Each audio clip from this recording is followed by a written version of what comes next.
Welcome back to episode 80 of Console Crapshoot, where we spin a wheel to play a random video game on original hardware. Carl's doing his best Frankie Valli impression for Halloween. I think he's a little stunned, a little embarrassed of his performance last week. He should be, little bastard. Oh, nice, Carl. Okay, that makes up for things. We got the Neo Geo. Carl knows how to make me forgive him.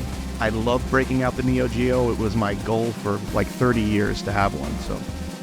Oh wow, the King of the Fighters 2000. This is exciting, definitely breaking out the fight stick for this one. This is a really good spin this week because the previous games that we got for the Neo Geo and the Neo Geo CD were both very early Neo Geo games. Those early games, while still much bigger than the stuff that other people were playing at home on the Genesis and the Super Nintendo, they were still relatively small in Neo Geo terms, like somewhere between 40 and 80 meg. The Neo Geo splash screen would traditionally say 330 meg max.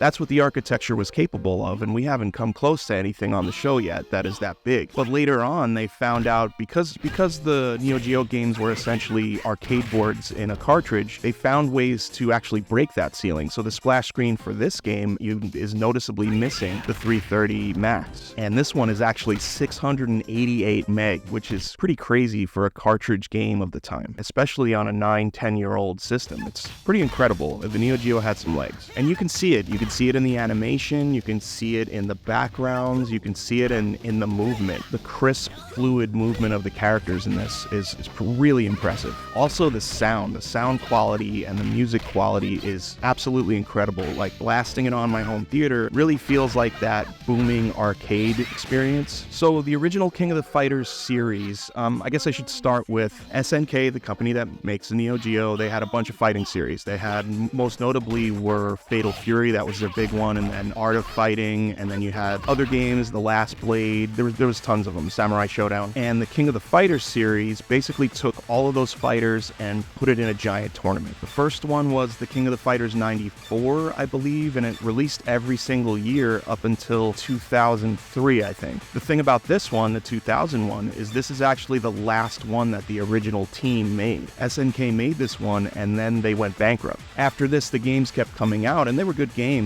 but they were made by a Korean company named Eolith that bought SNK at the time. And then there were a few other games in the series later on, many years later, but this one is seen as kind of an ultimate one because it was the last one of that team, if you care about that sort of thing. And you had characters from everything in this. You had characters from Metal Slug, Robo Army, Burning Fight, all these cool little SNK games that weren't even necessarily fighting games, all had representation in King of the Fighters 2000. And every fight in this game feels super fresh because not only do you pick 3 characters, and there's a lot of characters, but each person picks 3, and then you pick a 4th character that you can use as an assist type. That 4th character you can't play as, but will come out and help you out. Unlike Marvel vs. Capcom 2, which we talked about in episode 60, this one you can't switch on the fly. You play with your first character until they die, and then you go through them like that. And at the beginning of every match, even if you're still working with the same team, you get to pick the order that you're in. You get to try out different orders. If you never get to use the 3rd fighter in your roster, you can put them first and then try it out. And the female characters in general in these games I like better. They're just quicker, they have more interesting moves. The animations look prettier. I mean, look what they did with this character's whip. The Super Nintendo would explode having to try to do some of this stuff. But as you can imagine,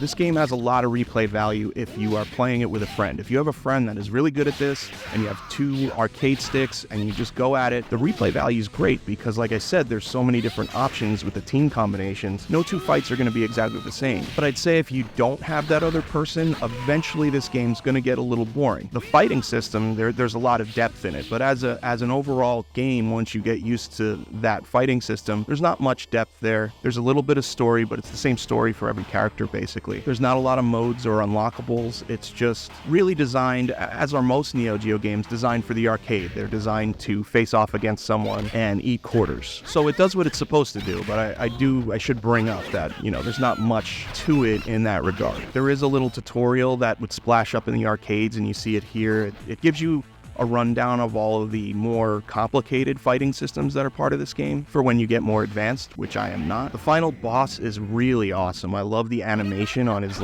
cape jacket thing, and I love his finishing move where he farts and his skirt blows up and kills you. Weena, love that. I always gravitate towards the character Mai because there is usually a lot of impressive movement going on with that character. But I was a little disappointed in the lack of action, shall we say, until I checked out some of the cheat codes, and it looks like there is a remedy for that here. Much better. Very effective. So, what did we think of the King of the Fighters 2000 for the Neo Geo? Yeah, I think I said it all. There's not much to add here. It's really awesome. It's really impressive. Probably a lot more to know about this game, but I'm not going to fake my way through it. I don't know, because I wasn't rich, and the Neo Geo was a rumor, basically, to me. It was a fable. It wasn't a realistic thing to actually own. Now I have one. It was either have children or get a Neo Geo, and I made my choice, and I'm good with it.